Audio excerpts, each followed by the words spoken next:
Assalomu alaykum. Kanalımız obunachiları, barcha-barchalarga xayrli kun tilab qolamiz. 2026-yil 15-iyun. Akbar Qassob yonidamiz. Navbatdagi sizlarga ko'rsatmoqchi bo'lganimiz Mesni Jaydari Kalak o'zimizni elimiz insonlari Jamshid bu kasb bo'ladi. Men ko'rsatib o'taman qisqacha. Xudo xohlasa 16-iyun kuni ertalabdan hozirgi ko'rsatchak bo'lgan buqamni go'shina kelaverasizlar. Qadrdonlar, mehr bilan yaxshi boqilgan. Chorva ishki bozori juda yaxshi bo'ladi. Yaz chilla, buğday gulları hazırki gündə issiqda baxşam, bir göş aldırışam, juda bir müşkül qiyin iş boladı qadrdonlar. Bunu mehr bilan Xudo xohlasa yaxshi boqqanlar. Kelak öküz görüb turganlaringizdin o'ynab turibdi. Zo'r. Shuning uchun buni pasa tushirmadilar. Mashinada durga yerində obzorni qilyapmiz qadrdonlar. Yağ addelni, lahm addelni, suyak addelni bo'ladi. Kalla deri deysizlarmi, qarın tuyoq deysizlarmi, dudak deysizlarmi, dil deysizlarmi, yurak bağır deysizlarmi, steak variant deysizlarmi, shashlik ijjon varianti deysizlarmi, Xudo xohlasa har xil variantlardan bo'ladi.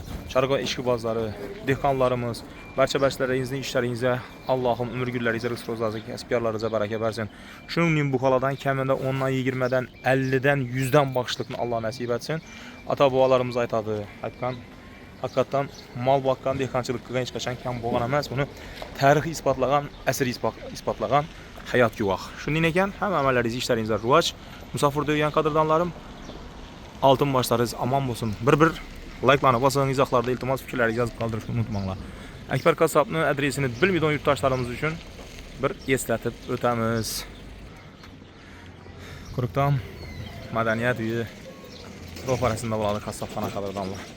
Azda bir like'larni bosing, iltimos izohlarda o'z fikrlaringizni yozib qoldirishni unutmanglar. 16-iyun ertalabdan o'ynab turgan o'zimiz Mesni Jaydari buqan Xudo xohlasa go'shini kelishlaringiz mumkin.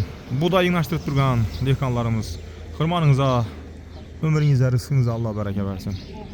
Bobo dehqonlarimiz hammani xirmonina, dehqonchiligini Alloh baraka bersin. Chorvadorlarimiz omad ishlaringiz amangiz.